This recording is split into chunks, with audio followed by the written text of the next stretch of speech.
As I mentioned earlier, life has been good to me and my family.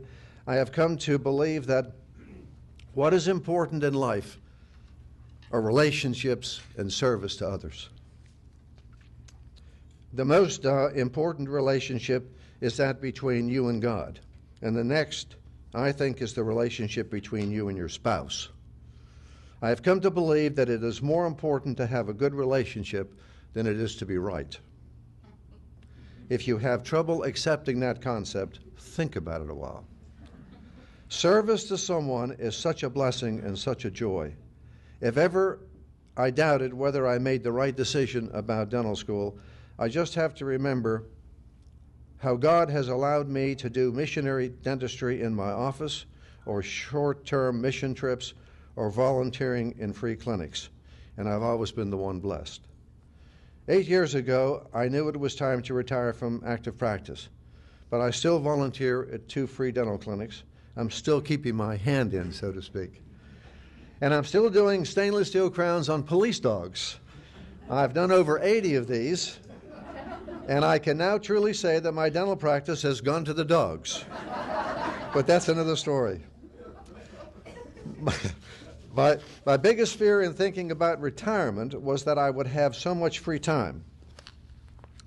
I shared this concern with Buddy Childress, and we spent time talking and praying about this. So Second Half was born. Second Half is a special Needle's Eye small group ministry for men who have reached a point in their life where we want to see God's plan for the rest of our lives. Another way of stating it is that we want our goal in life to go from seeking success to seeking significance. To be completely in God's will by being willing and available to follow God's plan for our life. God will use us, and when He does, we know He has. For example, one of our members, Chris Tompkins, who's here today, and I hope you'll all take a minute and talk to him. This man is, God is using this man. Chris Tompkins was hit by a car while riding his bike, and now was a quadriplegic. For the last 12 months, 30-plus men from Second Half have gone 5 days a week in pairs and given Chris a stretching form of physical therapy. Chris received a special van from St. Paul's Episcopal Church, and some of our Second Half men have been trained to drive the van. Our men are also actively involved with 2 youth groups on Churchill, CFL, Charity Family Life, and CHAT, Churchill Activities and Tutoring. We are also mentoring foreign exchange students at VCU. This summer, we located dental offices, host families, and provided transportation for a team of dentists from Kazakhstan who were here observing dentistry in private offices. There's no doubt in my mind God opened these doors, His plan for the rest of our lives. The closer we walk with God, the more He reveals to us. All my life, I have felt educationally challenged. I've always felt that I had to be careful about what I said in case somebody would pick up on it and realize I was not too smart. Do you know what kind of stress that can be? And maybe someone here hearing this can relate or to something similar. Well, I have good news. During this past year, God has spoken to me about this very issue. We live in Goochland. When I come to town, I usually drive down River Road past the University of Richmond. When I have driven by the U of R, I've usually had bad memories and negative thoughts.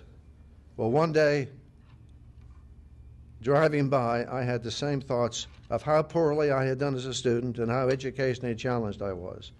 Now, it's been 49 years since I graduated from the University of Richmond, but my thoughts about myself had not changed. Instantly, as those thoughts went through my mind, I was aware that God spoke the following to me.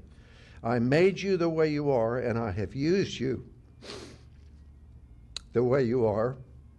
I was with you. For the first time in 49 years, I felt okay about who I was. I have no more reason to justify, hide, or pretend that I am someone that I am not. It is great to know God made me the way I am for a reason, and that is all in His plan for my life. Remember the scripture verse, John 8:36. If the Son sets you free, you are free indeed. It's important for me to remember this revelation so that I can and am able to approach life with this clear understanding. Since my retirement, I've been involved as a volunteer in an inner-city ministry for children called Charity Family Life, located in Creighton Court area of inner-city Richmond. I've taken on certain responsibilities with that ministry, and one day I was having difficulty trying to solve a problem that seemed so big I just could not resolve it. And I was really stressing about this, and again God spoke to me and said, "You can't, but I can." Immediately the stress was gone. I knew he would, and he did, without my help. So really, life is about trusting that God has a plan for your life and being willing and available to follow it. God bless you all, and thanks for listening.